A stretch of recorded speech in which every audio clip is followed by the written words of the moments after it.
Hey guys, today we are talking about diagonals of parallelograms. And what I mean by diagonals are the line segments that connect the opposite vertices, okay? So my pink line and my green line here are diagonals of this parallelogram. So of every parallelogram, the diagonals always bisect each other. If your parallelogram is a rectangle, that means that the diagonals bisect each other and the diagonals are congruent. If your parallelogram is a rhombus, the diagonals bisect each other and the diagonals are perpendicular. And the diagonals bisect each pair of opposite angles. If your parallelogram is a square, the diagonals bisect each other, the diagonals are congruent, the diagonals are perpendicular, and the diagonals bisect each pair of opposite angles. So here I have, as an example, rhombus JKLM. All right, so for a rhombus, we know that the diagonals bisect each other. And what does that look like? Here's our diagonals. And if our diagonals bisect each other, that means that this and this are congruent, and this are congruent. We also know that the diagonals are perpendicular, so they form right angles, okay? And the diagonals bisect each pair of opposite angles. So that means that this angle and this angle are congruent, and these angles are congruent. And the same with the opposite angles. So if I know that the measure of angle K here is 75 degrees, so from here to here is 75 degrees. What if I wanted to find the measure of angle JKM? Well, I know that the diagonals bisect each pair of opposite angles. So if they bisect, it means it cuts it in half. So I would just divide 75 by 2, and that's 37.5 degrees. So here I have parallelogram QRST, all right? And I'm going to tell you that it's a square. It might not look like a square, but it is a square. It's just a square that's rotated 45 degrees. So let's say we want to know some stuff about this square. What if I tell you that it has a center point of P?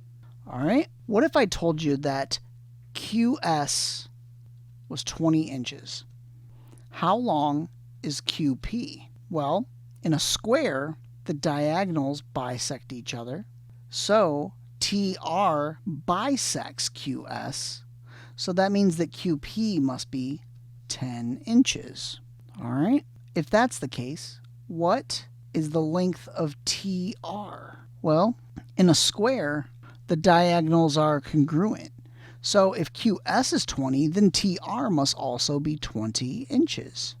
What about the measure of angle TSR? What is the measure of angle TSR? Well, it's a square, so that must be 90 degrees. How about the measure of angle SRT? From here to here to here. What's the measure of this angle in here? Well, we know that the diagonals bisect each pair of opposite angles. So that means that if I know that TSR and all of these angles are 90 degrees, that must mean that this angle here is 45 degrees because it bisects it and cuts it in half. All right, here I have rectangle EFGH, okay? And there's a center point of D. So this is a rectangle. So what do we know about rectangles? Well, we know that the diagonals bisect each other. And we also know that the diagonals are congruent. All right. We also know that all the corners are 90 degrees. So if I wanted to find the measure of angle EGF? Well, I already know that this part is 20 degrees, right? And the whole corner is 90 degrees. But if I want to know from E to G to F, what is this angle in here? Well, I would say that EGF is 90 degrees minus 20 degrees. So that means that it's 70 degrees. I also know that D to G is 4 inches. What do I know about the length of E to G? So that means EG is going to be 8 inches, because this part here is also 4 inches, because we know that the diagonals bisect each other in a rectangle. All right? And now, because we know that diagonals are congruent, EG is also congruent to FH, and FH is also 8 inches. So then we'll also know that HD is 4 inches, and DF is also 4 inches. And that's how you use the diagonals of parallelograms to find the lengths and measures of angles in parallelograms. Hope that helps.